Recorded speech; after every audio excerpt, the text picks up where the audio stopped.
எல்லாருக்கும் எல்லாம் என்ற பரந்த உள்ளத்தோடு நம்ம திராவிட மாடல் செய்கிற இது போன்ற சாதனைகள் வெறுப்பையும் சமூகத்தை பிளவுபடுத்தும் எண்ணங்களையும் கொண்டவர்களாக இருக்கக்கூடியவர்கள் இதை பார்த்து சகிச்சிக்க முடியல. பக்தியின் பேரில் பகல் வேஷம் போடக்கூடியவங்க இதை தாங்கிக்க முடியல. ஆனால் உண்மையான பக்தர்கள் நம்ம ஆட்சியோட ஆன்மீக துண்டை பாராட்டுறாங்க. நேற்று ஒரு வார பத்திரிக்கையில் ஒரு கேலி சித்திரம் கார்ட்டூன் போட்டிருந்தாங்க. என்ன கார்ட்டூன் பார்த்தீங்கன்னா, நான் பேரை சொல்ல விரும்பலை, எந்த பத்திரிக்கைன்னு நீங்களே புரிஞ்சுக்கிங்க, நீங்களே படித்து பாருங்கள். நான் காவடி எடுக்கிற மாதிரியும் அமைச்சர்கள் எல்லாம் அழகு குத்திக்கிட்டு இருக்கிற மாதிரியும் தரையில் உருளுற மாதிரியும் கார்ட்டூன் போட்டிருக்கிறாங்க. அதை பார்க்கும்போது எனக்கு சிரிப்பு வரல, ரொம்ப பரிதாபமாக இருந்துச்சு. பக்தி தான் அவங்க நோக்கம்னா என்ன செஞ்சுருக்கணும்? நம்ம அரசோட சாதனைகளை, ஆன்மீகத்துக்கு செஞ்ச நன்மைகளை பட்டியலிட்டு பாராட்டி இருக்கலாம். ஆனால் அவங்களோட நோக்கம் அது அல்ல. பல ஆண்டுகால வன்மம் அது. அந்த வன்மத்துக்கு வடிகால் தான் இப்படிப்பட்ட கார்ட்டூன்கள். அவங்களுடைய ஆதரவற்ற அவதூறுகளை பற்றி நான் ஒருபோதும் கவலைப்பட்டதல்ல. என்னுடைய பணி மக்கள் பணி, மக்களுக்கு என்ன தேவை என்பதை அறிந்து புரிந்து அதற்கு உரிய பணி ஆற்றுவதுதான் என்னுடைய பணி. இதெல்லாம் நான் பார்த்து கவலைப்படுறேன்னு யாரும் நினைக்க வேணாம். இதெல்லாம் எனக்கு ஊக்கம், இதெல்லாம் எனக்கு உற்சாகம். இன்னும் எங்களை கேலி செய்யுங்க, கிண்டல் பண்ணுங்க, கொச்சைப்படுத்துங்க, விமர்சனம் பண்ணுங்க, நாங்கள் அதை பற்றிலாம் கவலைப்பட தயாராக இல்லை. திருநாவுக்கரசர் மொழிக்கேற்ப என் கடன் பணி செய்து கிடப்பதே. இந்த நிகழ்ச்சிக்கு வரணும்னு எனக்கு ஒரு 10 நாளைக்கு முன்னாடியே என்னிடத்தில் ஒப்புதல் பெற்று இந்த நிகழ்ச்சியிலே நான் கலந்து கொள்ளக்கூடிய வாய்ப்பை பெற்றிருக்கிறேன். அவர் எப்போ அழைச்சாலும், இந்த நிகழ்ச்சிக்கு மட்டுமில்லை, எந்த நிகழ்ச்சிக்கு அழைச்சாலும் தட்டாமல் நான் போயிடுறது உண்டு. தட்டாமல் போவதற்கு காரணம் என்னென்னா, அப்படி விடமாட்டார் என்ன. ஆக அந்த அளவிற்கு உரிமையோடு எல்லா நிகழ்ச்சிகளும் பங்கேற்க வைக்கக்கூடிய நிலையிலே நான் இந்த நிகழ்ச்சிக்கு வந்திருக்கிறேன். இன்னும் சொல்லணும்னா, இன்றைக்கு இருக்கக்கூடிய அரசு துறைகளை பொறுத்த வரைக்கும் நான் எந்த துறையில் அதிகமான நிகழ்ச்சியில் கலந்துருக்கிறேன்னா, இந்த அறநிலைத்துறை நிகழ்ச்சியில் அதிகமாக கலந்துக்கிட்டு இருக்கிறேன். அதுக்கு காரணம் சேகர்பாபு தான். சில நேரங்களில் பணியின் காரணமாக நான் வெளியூருக்கு பல நிகழ்ச்சிகளுக்கு செல்ல முடியாத காரணத்தால் முதலமைச்சருடைய அறைக்கு பக்கத்திலேயே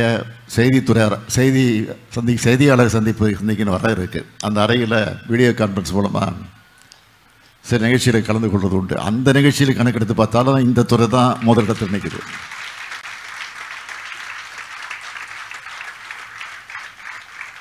அதே போல் இந்த அறநிலைத்துறை சார்பில் இந்த 4 வருஷத்தில் பார்த்தீங்கன்னா எத்தனை திருமணங்கள் நடந்திருக்குன்னு நானே சேகர்பாபுட்ட கேட்டேன். 1800 அப்படின்னு சொன்னார். இன்னைக்கு மட்டும் 576 திருமணங்கள். எந்த விவரத்தை கேட்டாலும் அவர் 1000 தாண்டி தான் சொல்றாரு.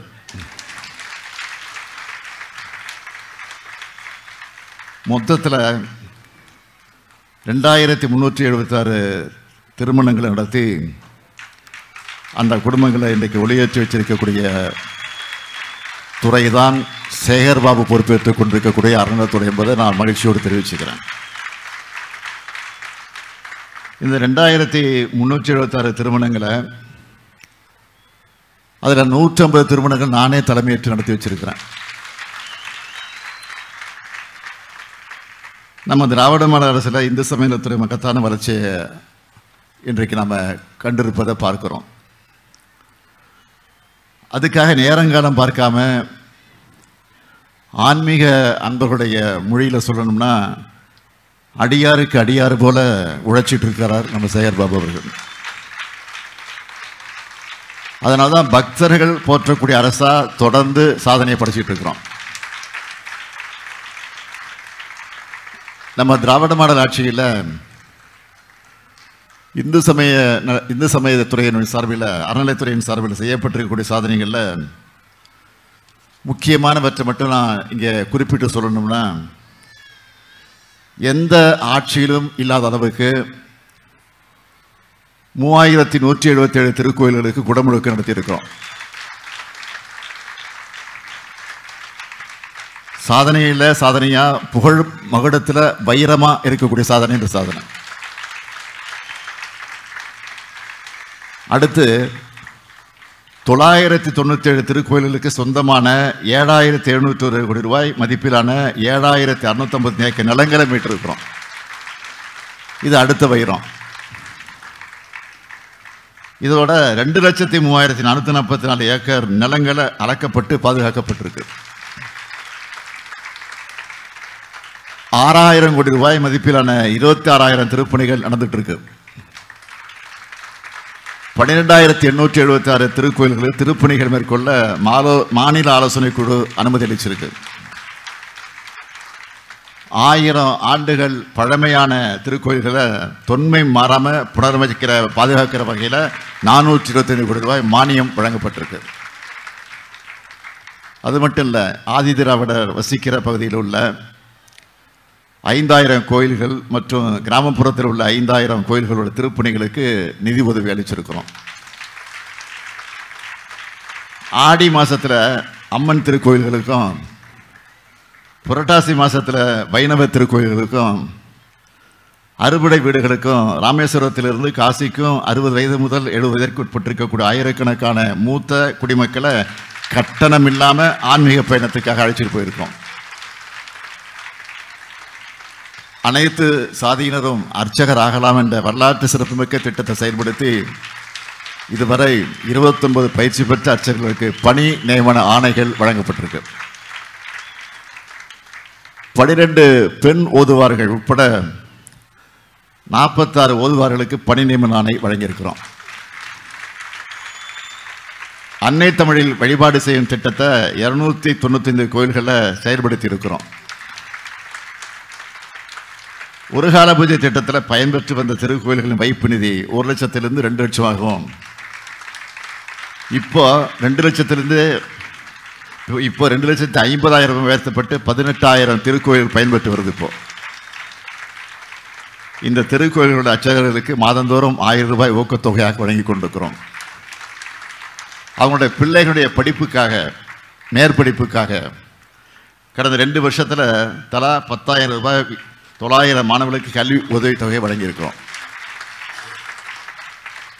அர்ச்சகர்கள் மற்றும் பணியாளர்கள் நலன் காக்கக்கூடிய வகையில் அவர்களுக்கு புத்தாடை மற்றும் சீருடைகள், குடியிருப்புகள், பொங்கல், அன்பளிப்பு, ஓய்வூதியம், குடும்ப ஓய்வூதியம், ஆண்டுதோறும் முழு உடற்பரிசோதனை திட்டம், ஓய்வூதியம் மற்றும் குடும்ப ஓய்வூதியம் பெறுவோருக்கு பொங்கல் கருணை தொகைன்னு ஏராளமான திட்டங்களை செயல்படுத்தி கொண்டிருக்கிறோம். 30 திருக்கோயில்களில் நாள் முழுவதும் திருவரமுது வழங்கக்கூடிய திட்டமாக செயல்படுத்தப்பட்டிருக்கு. பல ஆண்டுகளாக நிலுவையில் இருந்த துறை அலுவலர்கள் மற்றும் பணியாளர்களுடைய பதவி உயர்வு வழங்கப்பட்டு 935 நபர்கள் பயன்பெற்றிருக்காங்க. 5 ஆண்டுகளுக்கு மேல தொகுப்பூதியத்தில் பணியாற்றி வந்த 1342 பணியாளர்கள் பணி வரன்முறை வழங்கப்பட்டிருக்கு. இந்த வரிசையில் தான் இதுவரைக்கும் 1100 திருமணங்களை கட்டணமில்லாமல் சீர்வரிசை பொருட்களையும் வழங்கி நடத்தி வச்சிருக்கிறோம். இப்படி நாள் முழுக்க சொல்லிக்கிட்டே இருக்க முடியும். அந்த அளவுக்கு சாதனைகளை தொடர்ந்து செஞ்சுக்கிட்டே இருக்கிறோம். எல்லாருக்கும் எல்லாம் என்ற பரந்த உள்ளத்தோடு நம்ம திராவிட மாடல் செய்கிற இது போன்ற சாதனைகள் வெறுப்பையும் சமூகத்தை பிளவுபடுத்தும் எண்ணங்களையும் கொண்டவர்களாக இருக்கக்கூடியவர்கள் இதை பார்த்து சகிச்சிக்க முடியல. பக்தியின் பேரில் பகல் வேஷம் போடக்கூடியவங்க இதை தாங்கிக்க முடியல. ஆனால் உண்மையான பக்தர்கள் நம்ம ஆட்சியோட ஆன்மீக துண்டை பாராட்டுறாங்க. நேற்று ஒரு வார பத்திரிக்கையில் ஒரு கேலி சித்திரம் கார்ட்டூன் போட்டிருந்தாங்க. என்ன கார்ட்டூன் பார்த்தீங்கன்னா, நான் பேரை சொல்ல விரும்பலை, எந்த பத்திரிக்கைன்னு நீங்களே புரிஞ்சுக்கிங்க, நீங்களே படித்து பாருங்கள். நான் காவடி எடுக்கிற மாதிரியும், அமைச்சர்கள் எல்லாம் அழகு குத்திக்கிட்டு இருக்கிற மாதிரியும், தரையில் உருளுற மாதிரியும் கார்ட்டூன் போட்டிருக்கிறாங்க. அதை பார்க்கும்போது எனக்கு சிரிப்பு வரல, ரொம்ப பரிதாபமாக இருந்துச்சு. பக்தி தான் அவங்க நோக்கம்னா என்ன செஞ்சுருக்கணும்? நம்ம அரசோட சாதனைகளை, ஆன்மீகத்துக்கு செஞ்ச நன்மைகளை பட்டியலிட்டு பாராட்டி இருக்கலாம். ஆனால் அவங்களோட நோக்கம் அது அல்ல. பல ஆண்டுகால வன்மம் அது. அந்த வன்மத்துக்கு வடிகால் தான் இப்படிப்பட்ட கார்ட்டூன்கள்.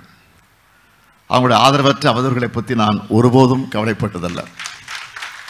என்னுடைய பணி மக்கள் பணி, மக்களுக்கு என்ன தேவை என்பதை அறிந்து புரிந்து அதற்கு உரிய பணி ஆற்றுவதுதான் என்னுடைய பணி.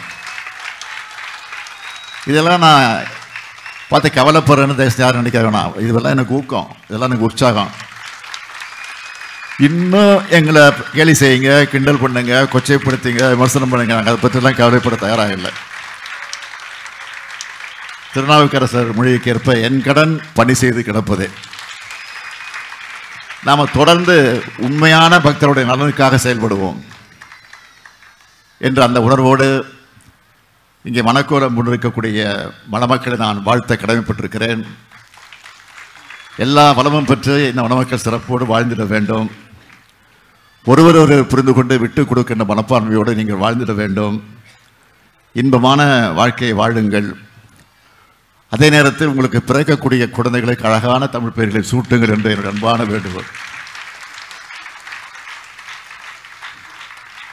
இதுதான் என்னுடைய அன்பான வேண்டுகோள். ஆக அந்த வேண்டுகோளை நிறைவேற்றுகிற வகையில் நம்முடைய புரட்சி கவிஞர் பாவேந்தர் பாரதிதாசன் எடுத்துச் சொல்லியிருக்கக்கூடிய வீட்டிற்கு விளக்காய் நாட்டிற்கு தொண்டர்களாய் வாழுங்கள் வாழுங்கள் வாழுங்கள் என்று வாழ்த்தி விடைபெறுகிறேன். நன்றி, வணக்கம்.